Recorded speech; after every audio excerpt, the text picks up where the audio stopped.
Hello and welcome. This is the second part of the differentiation, and this is differentiation 2. And in this part, we are going to be dealing with limits and the rules of differentiation. So, it's something that we are familiar with. We're going to be dealing with the limits and the differentiation rules. So, about limits, you'll be given what a particular variable tends to. So, for example, x can tend to any number, and they ask you to find the limit as x tends to 1 for this function. So firstly, what you just have to insert whatever that x is in this place. Then if it's going to give you a valid number, that will determine if you will solve for that or not. So now let's start. Here I'm inserting -1 here. So I'll be having 3 into bracket minus 1 square minus 5 minus 1 plus 1. Yeah. So I'll be having -1 square is going to give us 1 because minus will cancel minus. So this place will be 3 multiplied by 1, which is 3. Then minus 5 minus 1. Minus 5 multiplied by minus 1, that will be 5 because minus will multiply minus and it will become plus. So that will be plus 5, then plus 1. So 3 plus 5, that is 8, then plus 1, that will be 9. So you can see that it's giving us a valid number, so we don't have to go further again. That limit is valid. So now let's come in. We have limit as x tends to 1. Now let's try put 1 here and let's see what happens. When we put 1 here, we have 1 raised to power 3 plus 1. That's going to give us 2 over 1 plus 1. That's going to give us 2. And you see 2 over 2 is what? 1. But let's solve for that. Let's open this bracket as it seems to be. So this 1 can be 1 raised to power 3. It's still going to give us 1. So we say x plus 1 raised to power 3. And we can solve further from here. So you have x plus 1, x plus 1, and x plus 1. And you have x plus 1 here. So you can expand with these two. If you expand with these two, you'll be having x plus 1, and you have this one multiplied by this. So it will be x squared.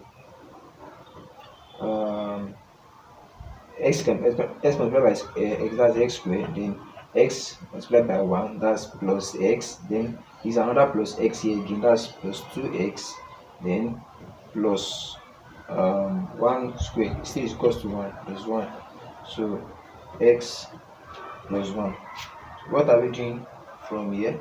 This, you can see that this will cancel this here. Yeah, so cancel here, and we have only this remaining. Correct. Yes, we have only this remaining. So that will be x squared plus 2x plus 1. Then we can now insert the limit 1. So you'll be having 1 squared plus 2 open bracket 1 plus 1. So now 1 squared will be what? 1. 2 multiplied by 1, that's plus 2. Then plus 1. You can see that it's giving us what? 4. So that's it for this. Now let's go here. You have limit as x tends to 1. So if I put 1 here, that's 1 raised to power 2, that's 1 minus 1, that's 0. It will automatically lead me to undefined because when 0 is already over something, see 1 over 1 is even in 0. So let us solve for that again. I can say x square minus 1 square for this numerator, and it can also be x minus 1 raised to power 2. So and I have over x minus 1 here. So which means x minus 1 squared is equals to x minus 1 x plus 1, right? So we'll be having x minus 1 x plus 1. That's if we expand it. So now over x plus x minus 1.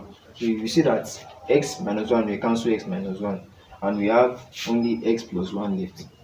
So now inserting the limits, now you see that 1 plus 1 will be equals to 2. That's just it. For limits, you don't have really much problem on that. So on differentiation rules, for the first part, we're going to be dealing with sum slash difference rule, and we're going to be dealing with product rule. So in the next video, we dive into more parts like the quotient rule and the chain rule. So, but for now, let's deal with the sum and the difference rule, also the product rule.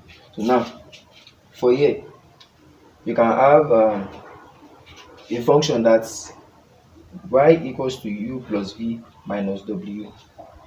Now, if you want to get your u from here, you can say u is equals to f of x. U is equals to f of x, and v equals g of x, and w equals h of x.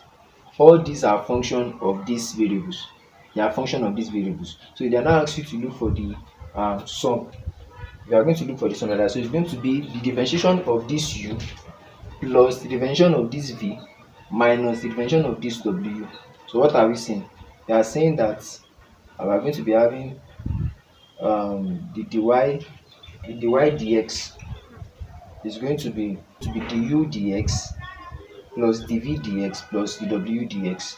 So now we are having dy dx, but u is with respect to x, v is with respect to x2, then w2 is with respect to x.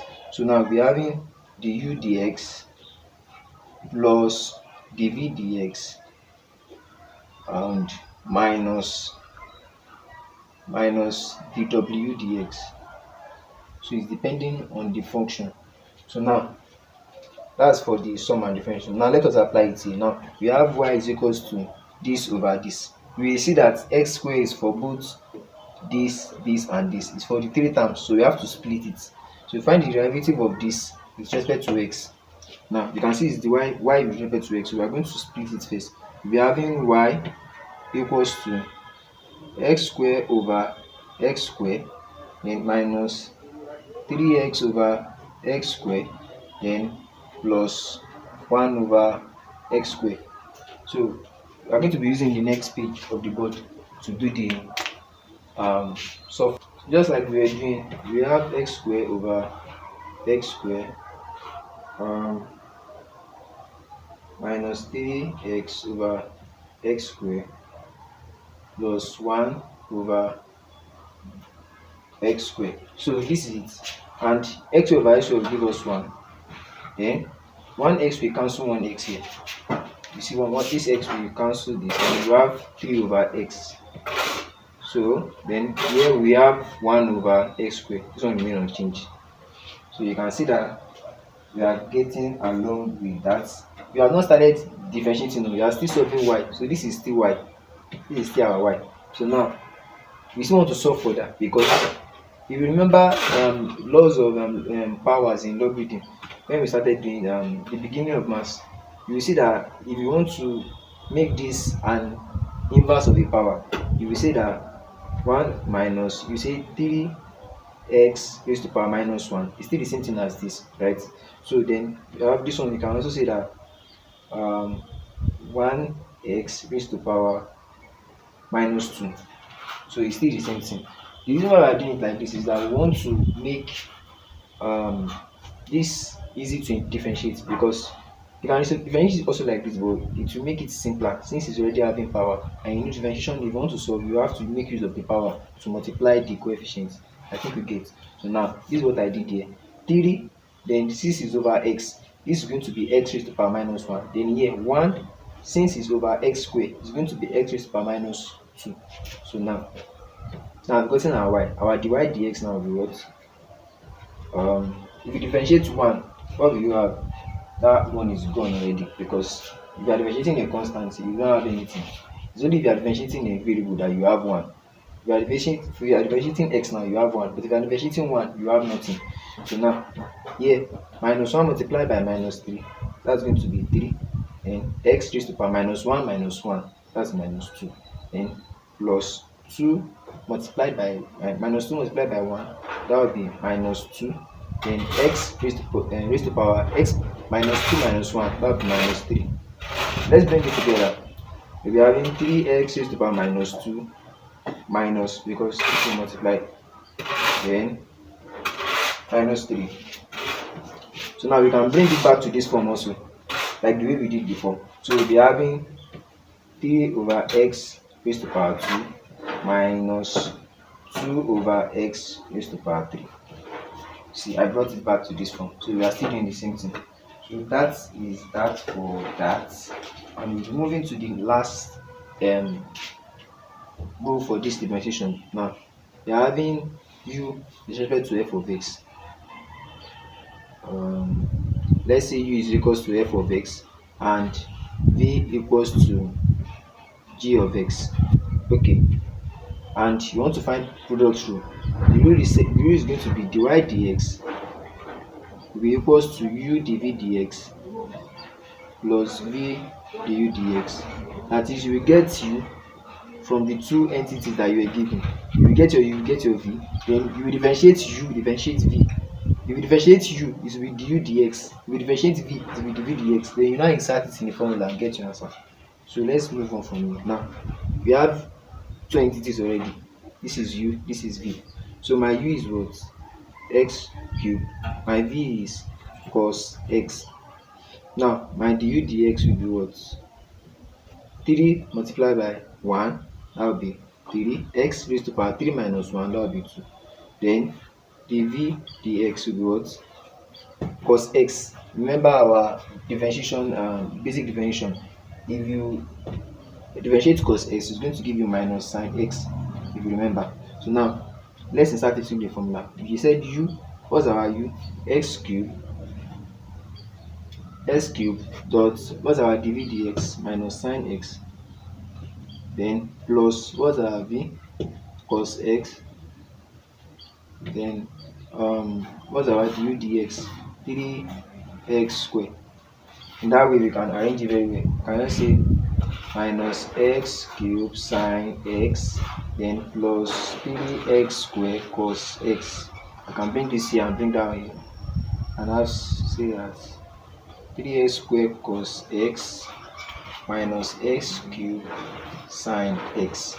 So this is all for this part about product rule and sum and difference rule. So in the next video we are going to be doing more of chain rule and the quotient rule. Thank you very much. Do well to like, share, subscribe and comment.